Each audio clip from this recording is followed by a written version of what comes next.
Legal, falar um pouquinho de trajetória. Tenho 17 anos de experiência no mercado de comunicação, formação executiva pelo MIT. Ao longo desses 17 anos, construí boa parte da minha experiência profissional no mundo das agências e tive um lado cliente por muito tempo. Então, eu posso destacar dos meus últimos 10 anos, trabalhei com grandes marcas, atendi Santander, Coca-Cola e por aí vai. Sendo entre 2016 e 2019, eu trabalhei na área de comunicação digital da Vale. Acabei participando diretamente do gerenciamento de crise, tanto de Mariana quanto de Brumadinho, orientando a forma como a gente faz comunicação. Foi nesse sentido que eu comecei a desenvolver um projeto piloto dentro da Vale, e aí com o rompimento de Brumadinho, o projeto caiu e logo em seguida eu recebi um convite para ir para a Agência 3 e ser diretor de conexões da Agência 3, aonde atualmente eu lidero um pouco mais de 50 pessoas na agência.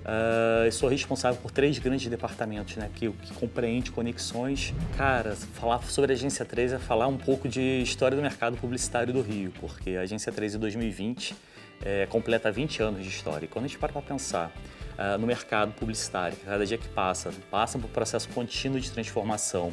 A Agência 3 é uma agência de comunicação integrada, então a gente pensa todos os processos de comunicação de uma marca, mas com o passar do tempo e o fato da Agência 3 ser uma empresa de capital nacional, não pertence a nenhum grande grupo de comunicação, faz com que ela tenha mais agilidade para se adaptar às necessidades que o mercado vem apresentando para as agências. Então, essas mudanças drásticas que as grandes agências têm maior dificuldade por pertencer a algum grande grupo de comunicação, a gente não tem. Então, para a gente é mais fácil se adaptar. Na contramão do mercado, a gente dobrou de tamanho em 2019. Em janeiro de 2019 eram 63 profissionais, atualmente são mais de 120 profissionais. Então, na contramão de mercado que está retraído, que está diminuindo, no mercado que você tem cada vez mais menos verba de publicidade, a gente está conseguindo fazer o trabalho de manutenção de clientes e fazer um trabalho mesmo de aquisição de novos clientes. Isso tem sido muito significativo para a gente.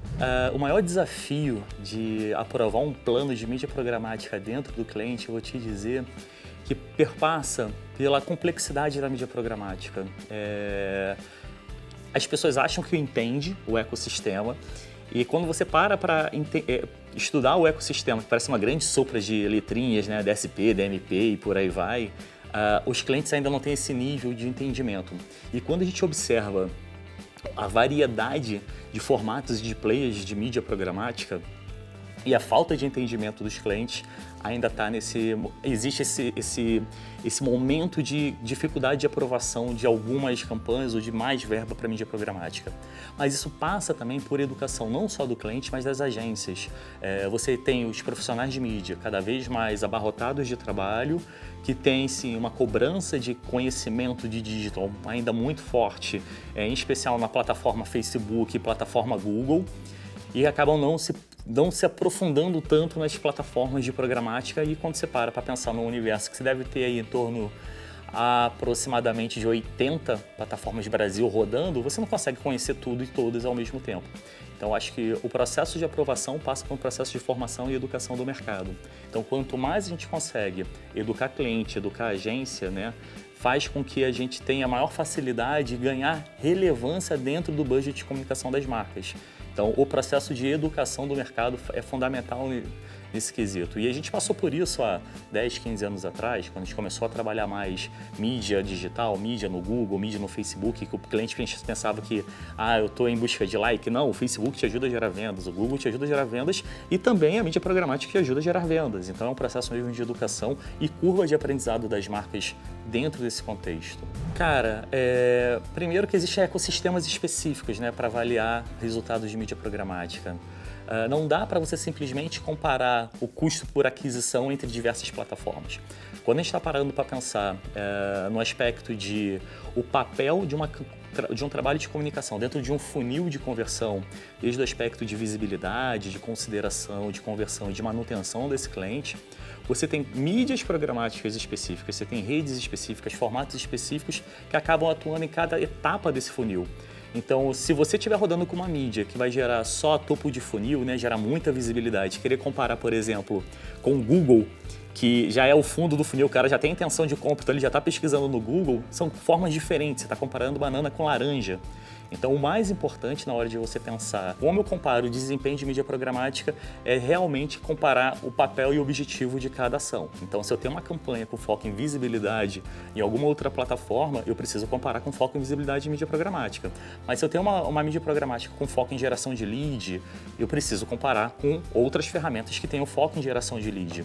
Então, talvez a miopia no processo de avaliação de uma mídia programática está em você conseguir, de fato, equalizar o objetivo de comunicação e o objetivo daquele formato, daquela mídia.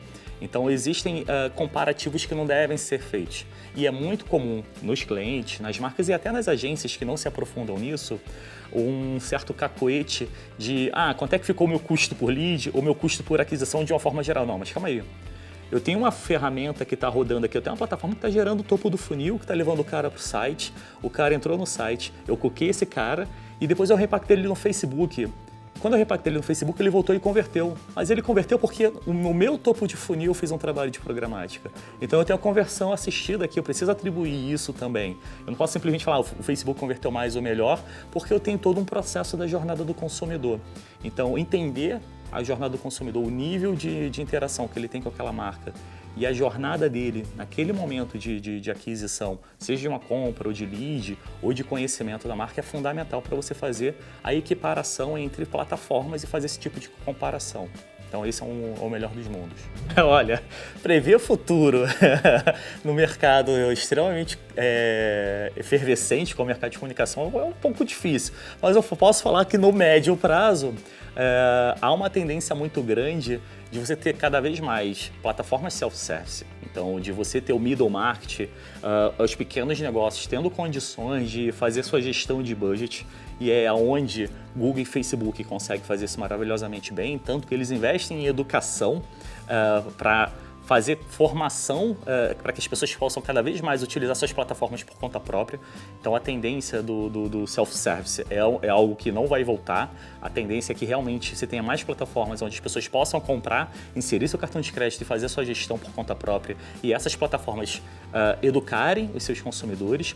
Mas quando a gente está falando de compras em grandes volumes e maior escala, principalmente no universo de agência e grandes marcas, a tendência, eu percebo que as agências não têm fôlego de pessoas para poder fazer um planejamento de compra em grande escala em tudo. Então, a presença de uma Trend Desk nesse processo, de você conseguir, quanto agência, ter uma Trend Desk parceira, é fundamental para que você consiga absorver e ter o que tem de melhor no que se tange à mídia programática.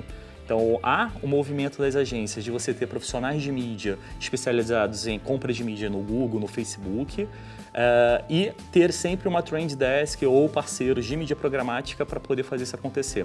Existe um problema de quando a agência compra diretamente da mídia programática, é que você não está explorando todos os formatos e todas as oportunidades. Quando você tem uma Trend Desk associada à sua operação, você consegue ter um parceiro de negócio que pensa a estratégia, pensa a operação e pensa em todas as possibilidades de ações que a gente pode tirar para uma determinada campanha, para um determinado objetivo.